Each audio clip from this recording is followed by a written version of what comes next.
my informative speech over eating disorders. Over a year and a half ago, I gained a lot of knowledge over this subject. My husband was diagnosed with an eating disorder. He's now in the recovery process, but I have gained a lot of knowledge of this subject throughout everything, the struggles he's gone through, and the struggles we've both gone through throughout it. What classifies an eating disorder? Eating disorders are one of the most common diseases in today's society. Some examples of an eating disorder are restricting of certain foods, focusing on weight and body image. Both of those my husband has done and still sometimes does. As far as restricting foods, that can be as restricting of calories, carbs, protein, fats. As far as the focusing on weight and body image, my husband used to do that as well. He would look in the mirror, or he would, his ankle, like he would grab his ankle and measure it to see if his hands could fit around it. Because if his hands couldn't fit, he felt like he was too big. Constant body checking and counting of calories. The counting of calories, he could eat something and then think that it was too much and restrict from that again. Although eating disorders go unnoticed, it is good to show some light on the subject. The effects of an eating disorder can have on the body and mind. Some examples of that are the failure of organs and systems in the body. A person doesn't realize how much an eating disorder can affect the body. As far as your image, but your internal organs start to fail.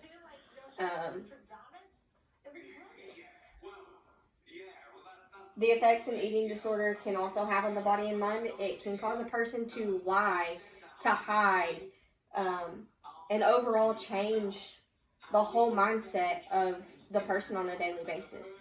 My husband did that as well. He would go to the extent of not even going over to his mom and dad's house to eat dinner because he didn't want other people to see how much he was restricting. A big one is death. A person can get so involved with how they do things in their daily life when they have an eating disorder to the point where your organs do fail, or you have restricted so much that your body just can't keep up anymore. That goes as energy as well. I mean, but death is a big thing. My husband was almost to that point. These things a person with an eating disorder can attribute. They're happening more and more every day. How common an eating disorder is today. Diets are at an all-time high in our society. Media plays a huge role in how people's decisions in exercising and eating go. The media can say, well, you don't need to eat a hamburger because it's too fattening. And people stop eating hamburgers, or they might just eat a patty. 30 million people today in all ages and genders suffer from an eating disorder. Every 62 minutes, at least one person dies from an eating disorder. I'm here to talk about this and to say that I personally know how hard it is for a person to admit that they have a problem and to seek professional help.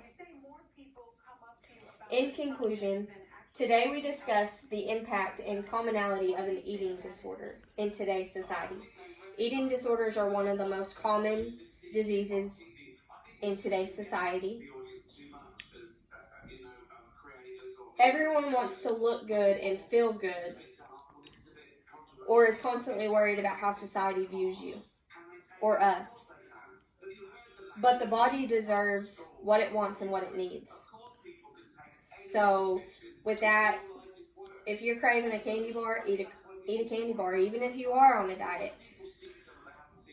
Don't restrict yourself from the things that the body needs.